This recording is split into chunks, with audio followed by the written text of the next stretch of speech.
আচ্ছা, গোপাল সেবার এই ভিডিওগুলো কার ভালো লাগে একটু কমেন্ট করে যেও তো। আমি দেখতে চাই যে আমার মতন কে গোপাল পছন্দ করো এবং তার সাথে সময় কাটাতে ভালোবাসো। তো যাই হোক, আজকে আবার নতুন একটা দিনের ভিডিও এবং গোপালের সাথে সময় কাটানোর নতুন একটা সময় তোমাদের সাথে শেয়ার করতে চলে এসেছি। সেদিন দুপুরবেলা কাজ করার মতো সেমন কোনো কিছু কাজের তাড়া ছিল না। তাই জন্য ওকে তাড়াতাড়ি স্নান করাতে এবং পুজো দিতেও বসে গেছিলাম। আর বাইরে দেখি কি বীভৎস কালো মেঘ করে উঠেছে। আর এই মেঘটুকুনির আশাই যেন সকল পশু পাখি মানুষ করছিল। কারণ গ্রীষ্মের এই দুপুরবেলায় যে তাপপ্রবাহ, তাপোদ্দাহে মানুষ থেকে শুরু করে প্রত্যেকটা পশু প্রাণী ভোগে।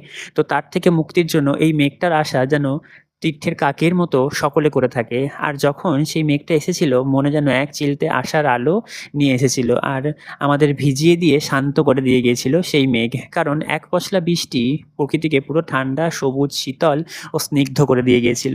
তো এর মাঝেই আমি তো বসে গেছিলাম পুজো দিতে। আগেই বললাম একটু তাড়াতাড়ি বসেছিলাম সেদিনকে। তো আমি স্নানও করিয়ে নিয়েছি গোপালকে এবং নতুন জামাও একটা পরিয়ে দিয়েছি, কাঁচা জামা অবভিয়াসলি। তো তারপরে সুন্দর করে সাজিয়ে ওর একটা যখন ওই ফটো বা ভিডিও নিতে যাব তখনই গেল কারেন্টটা চলে। ওই একটা রোগ যে একটুখানি গাছের মানে পাতা নড়লো কি নড়লো না, কারেন্টটা গেল কেটে।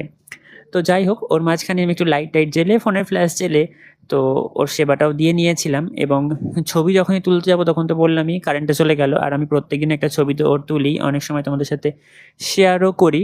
কিন্তু এই ছবিটা হয়তো শেয়ার করা হয়ে ওঠেনি। তো তোমাদের এই ভিডিও শেষে আমি চেষ্টা করব ছবিটা দিয়ে দেওয়ার।